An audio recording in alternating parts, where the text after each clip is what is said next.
So it's really helpful to see the parallels. Now, I've only covered that in a short synopsis.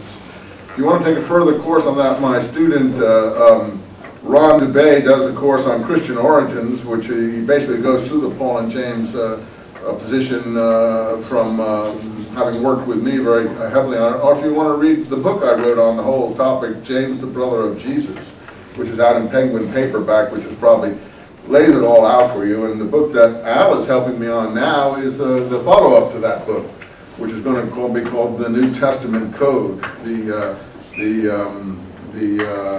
Cup of the Lord, the Damascus Covenant, and the Blood of Christ. So Al's been helping me with some of the chapters because I had to make corrections, and he's been helping to enter the corrections.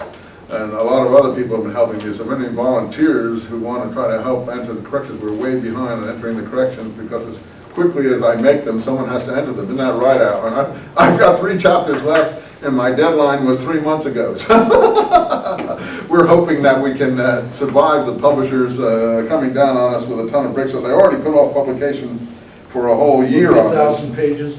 Yeah, it's going to be 1,000 pages. Yeah, it's going to be 900 some odd pages. Yeah, unfortunately. Because I'm no good at cutting, and there it is. So people get their people get their teeth into it once and for good or for ill, and that'll be my last book. I'm not writing anymore. All right, so we were talking about Surah 2 here of the Quran, and we got up to some of Muhammad's issues on women's matters. These mainly pop up at the end of Surah 2. Is there any questions prior to when he announces, here's the cursing that we picked up that got us off into cursing on line 159. Those who hide the proofs and the guidance of, which we revealed after we had made it clear in Scripture, the we being the royal we, God now speaking, these are accursed of Allah and accursed those who have the power of curse.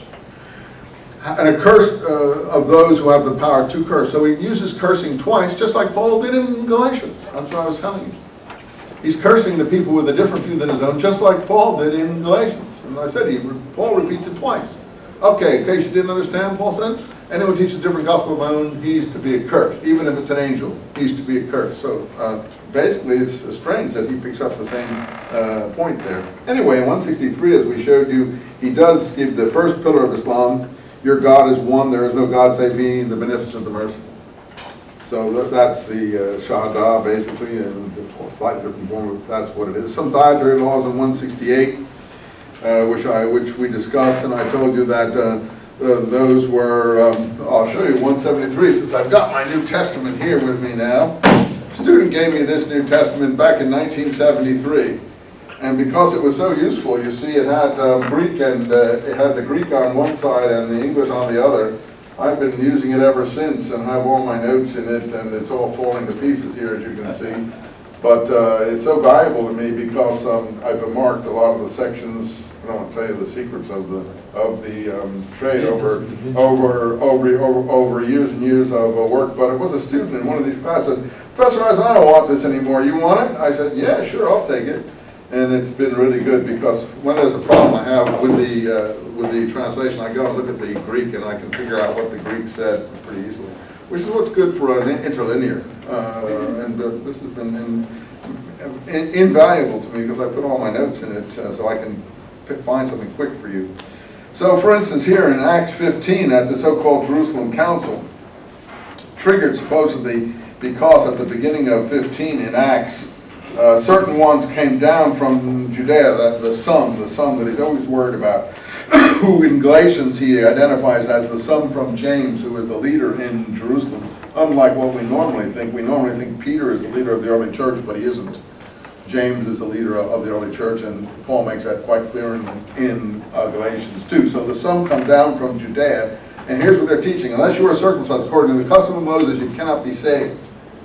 That's in the church. And there were certain ones, he calls them Pharisees, who rose up and said, you must do this according to the law of Moses and keep the law of Moses. So the whole council in Acts 15, according to the authors of Acts, which is from a Pauline point of view, is occasioned by this issue that Paul is discussing in Galatians. Anyway, as an upshot of that, James makes his rulings, and Acts 15 doesn't tell us who James is. Doesn't want to, obviously. Doesn't want to be forthcoming on that issue.